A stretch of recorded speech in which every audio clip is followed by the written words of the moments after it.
Good morning, everybody. Glad to have you here today. Thank you for joining me. If you would, again, I ask you to like, share, comment on the post, and then you can join me in the book of Ephesians, chapter 6 and verse number 4.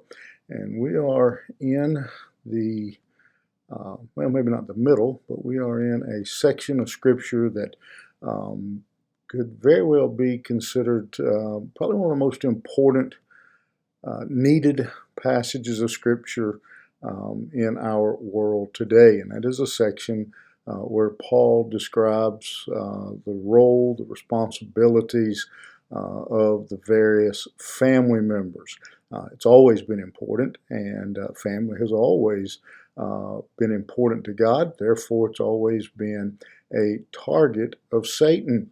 And so it's extremely important that we understand each role and the warnings and the encouragement that Paul gives us in how we conduct our family life, whether you're the husband, the wife, the child, whatever, father, mother, that all of us have a certain role to play.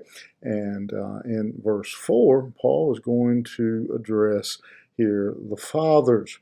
And father, we know scripturally speaking, is designed to be the leader of the family. Unlike how it typically plays out in most homes, the father, scripturally speaking, has is the primary. The responsibility falls on him for the raising of the children. Doesn't mean mothers don't have a part, an important part. The children are to obey and honor both, and so. But the father has the responsibility for seeing that the children are raised correctly, and this was certainly true in Paul's day, where the Roman father had a huge amount of authority, even to the point of being able to decide whether or not a child would live or die. And so it was. This is a very important role, and to that he tells the fathers to not provoke or not stir up your children to anger. And what he means by that is that, and it's a real challenge. He's saying to us that we don't correct. Fathers are not supposed to correct, not supposed to discipline their child in a way that they become bitter.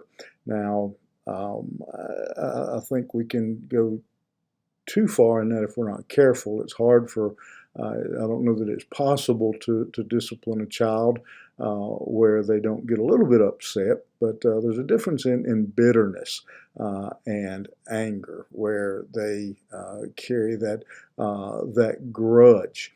That we should be careful in the way that we discipline, correct our children, that we're not constantly beating them down, telling them all the things that they do wrong, that we should encourage them on the things that they do right. We should recognize their accomplishments, and when they do behave. So often, I've used the example before. You take a kid, he comes home with 5 A's and 1 C or D or maybe even an F, and all the parent sees is the bad grade. They don't see all the good grades.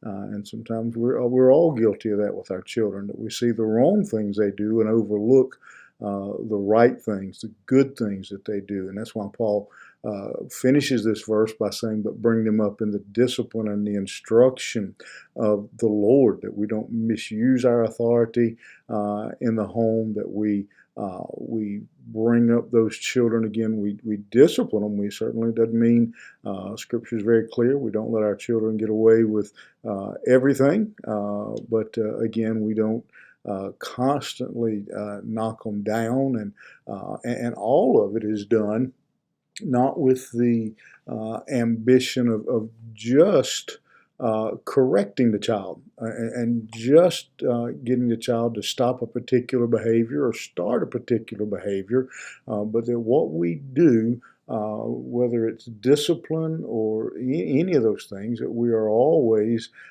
concentrating on pointing our children to the Lord. That even in our discipline, in our encouragement, in all of our interactions with our children, that we are recognizing our responsibility, our God-given responsibility, to point those children to the Lord.